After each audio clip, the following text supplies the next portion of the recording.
अभ्यास है अभ्यास। पाठे दत्तम गीतम स्वस्वरम गायत।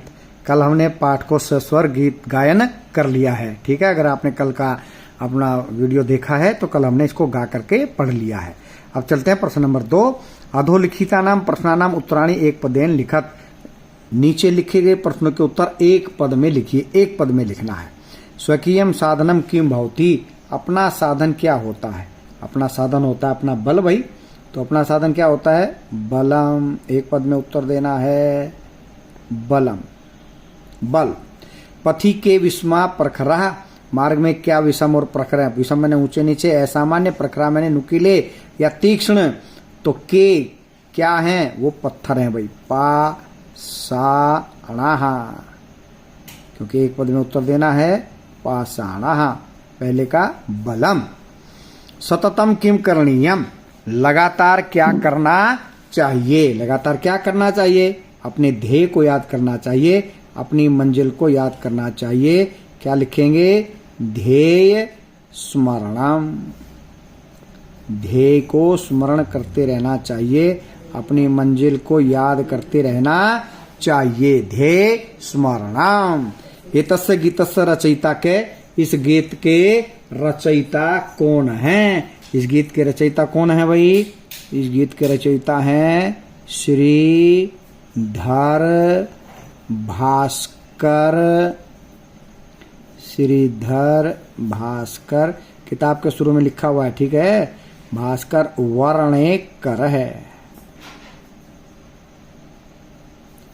श्रीधर भास्कर वर्णेकर है। शेख कीदृश कवि मन्यते। उनको कैसा कवि माना जाता है? उनको माना जाता है राष्ट्रवादी। राष्ट्रवादी, ठीक है जी। तो ये हमने लिख दिया। स्वकीयम साधनम किम भवति बलम। पथि के विस्मा प्रखरा पाषाणः। सततम किम करणीयम ध्येय स्मरणम। एतस्य गीतस्य रचयिता कह श्रीधर भास्कर वर्णेकर है। स कीदृश कवि मन्यते राष्ट्रवादी। वो है राष्ट्रवादी कवि। तो चलिए प्रश्न नंबर 3। मंजूषात है क्रियापदानि चित्वा रिक्त स्थानानि पूर्यात। मंजूषा से, ये मंजूषा है जो ये शब्द दिए रहते हैं ऊपर, ये कहलाती है भाई मंजूषा। क्या कहलाती है ये? मंजूषा। ध्यान रखें, इसको क्या कहते हैं? मंजूषा, जो ये ऊपर दिया गया है।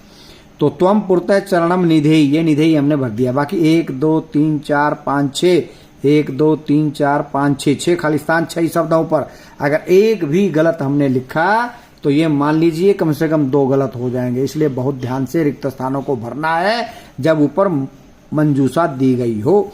तो त्वम पुरतः चरणम निधेयी एक हमने भर दिया है। त्वम विद्यालयम। तुम विद्यालय चल। तुम विद्यालय चलो। राष्ट्रे अनुरक्तिम। राष्ट्र में प्रेम क्या करो? विधेही करो। राष्ट्र के प्रति प्रेम करो। विधेही, राष्ट्र के प्रति प्रेम करो। मह्यम जलम देही। मुझे पानी दो। देही दो। मह्यम जलम देही। ऊपर से नीचे लिखना है, ध्यान रखना, मुझमानी लिखने की कोशिश नहीं करनी है, ऊपर से देख करके ही लिखना है। मूढ़ धनागम तृष्णाम। क्या करो? धन प्राप्त करने की तृष्णा को क्या कर दो भाई? जही ही छोड़ दो। मूढ़ मैंने क्या होता है? मूर्ख। अरे मूर्ख, धन प्राप्त करने की लालसा तृष्णा छोड़ दो। गोविंदाम भज गोविंदाम। गोविंद को भजो। भज गोविंदाम। गोविंद को भजो। अब आखिरी का, बाकी सारे ठीक है तो आखिरी का ठीक रहेगा। अगर एक भी गलत भरा गया तो यहां भी गलत ही लिखा जाएगा। तो क्या बच गया भाई? सततम ध्येय स्मरणम कुरु। निरंतर अपनी मंजिल को याद करो। सततम ध्येय स्मरणम कुरु। हमेशा अपनी मंजिल को याद करो। तो चलिए आगे बढ़ते हैं भाई। क्या आ गया? प्रश्न नंबर 4 का ए भाग। क्या कहता है प्रश्न नंबर 4 के ए भाग में? उचित कथनानाम समक्षम आम, अनुचित कथनानाम समक्षम न इति लिखत। जो ठीक कथन है उनके सामने आम, आम मतलब हाँ ये ठीक है लिखो। अनुचित कथनानाम समक्षम न इति लिखत। जो अनुचित हैं, गलत हैं, उनके सामने न लिखना है। तो ये बॉक्स बनाने की जरूरत नहीं है। कॉपी में जब लिखते हो आप तो वाक्य लिखिए, उसके सामने लगा दिए डैश और डैश के बाद लिख दो आम। बॉक्स ये बनाने की आवश्यकता नहीं है। यहाँ बॉक्स बने हुए हैं, हम बॉक्स के अंदर लिखेंगे, लेकिन कॉपी में बॉक्स बनाने की आवश्यकता नहीं है। निज निकेतनम गिरि शिखरे अस्ति, अपना निवास पर्वत की शिखर पर है, चोटी पर है। बिल्कुल ठीक है, तो यहां पर लिख देंगे आम। ठीक है जी। दूसरा, स्वकीयम बलम बाधकम भवति, अपना बल बाधक होता है, बिल्कुल नहीं होता, तो ये गलत लिखा है, यहां पर आएगा न। पथि हिंसरा पशव न संति, मार्ग में हिंसक जानवर नहीं है भाई, तो ये गलत लिखा है, इसलिए लिख देंगे न। गमनम सुकरम अस्ति, जाना बहुत सरल है, ओहो जाना तो बहुत कठिन है, गलत लिखा है, सुकरम नहीं है, कठिन है। सदैव अग्रेव चलनीयम, सदा आगे ही चलना चाहिए, ये बिल्कुल ठीक है भाई, हाँ सदा आगे ही चलना चाहिए, ये हो गया आम, बिल्कुल ठीक। इसका आ और कर लेते हैं, यहां तक आधा अभ्यास हो जाएगा, आधा करेंगे कल। वाक्य रचनया अर्थभेदम स्पष्टीकृत, वाक्य रचना करके अर्थ के भेद को स्पष्ट करो। परितः मैंने होता है चारों ओर, पुरतः मैंने होता है सामने। तो परितः, परितः का वाक्य प्रयोग करते हैं, क्या करेंगे? ग्रामम परितः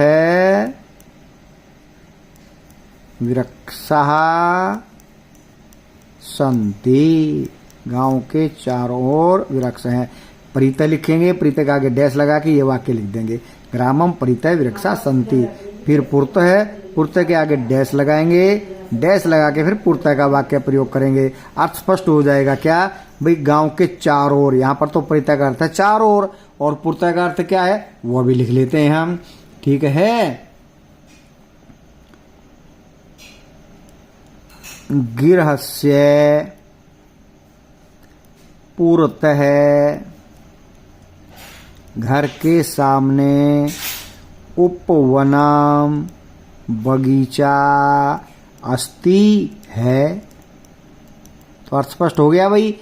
यहां परितः का अर्थ है चारों ओर, यहां पुरतः का अर्थ है सामने, तो वाक्य बना के हमने स्पष्ट कर दिया। ग्रामम परितः वृक्षा सन्ति, गिरस्य पुरतः उपवनम अस्ति।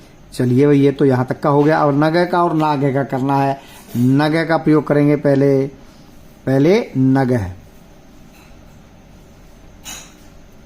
हिमालय है, नगह, नगह मैंने होता है पर्वत। नगाधिराज है,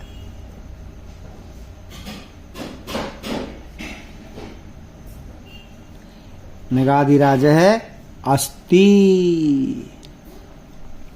हिमालय पर्वत, पर्वतों का राजा है, नगाधिराज है अस्ति। ठीक है, समझ आ गया। तो ग्रामम परितः वृक्षा सन्ति, ये परितः के आगे डैश लगा के ये वाक्य लिखोगे, और पुरतः लिख करके फिर अगली लाइन में ये सामने लिख दोगे। फिर एक लाइन छोड़ करके नगह का पहले वाक्य प्रयोग करोगे, हिमालय नगर नगाधिराज अस्ति, और फिर नागह का प्रयोग करोगे, ये नागह का वाक्य प्रयोग करेंगे यहां पर। ठीक है जी, किसका? नागह का। तो नाग है मैंने नाग, तो नाग है नाग। विषधर है, विषधर है मैंने विष धारण करने वाला, विषधर है। भवती, भवती होता है, यस्ति ऊपर वाले का है। नाग का वाक्य प्रयोग हो गया क्या? नाग है विषधर भवती, नाग विषधर होता है। ठीक है जी। तो चलिए अब किसका करते हैं? आरोहणम। आरोहणम माने होता है चढ़ना, अवरोहणम माने होता है उतरना। तो यहीं से शुरू करते हैं इसका वाक्य प्रयोग। कहाँ से? यहीं से, जहां से ये लिखा हुआ, यहीं से कर देते हैं, ये यहां से। ठीक है, अवरोहणम का नीचे लिख लेंगे। ठीक है, तो इसका वाक्य प्रयोग करते हैं।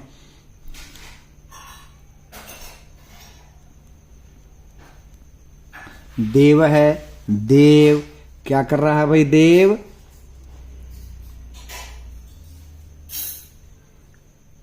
पर्वते, पर्वत पर फिर लिखो आरोहणम, आरोहणम। आगे क्या लिख दें? करोति। अर्थ क्या होगा इसका? देव पर्वत पर चढ़ रहा है, आरोहण कर रहा है। अब किसका करना है? अवरोहणम का। ठीक है, इसी के स्थान पर लिख देते हैं। क्या लिख दें?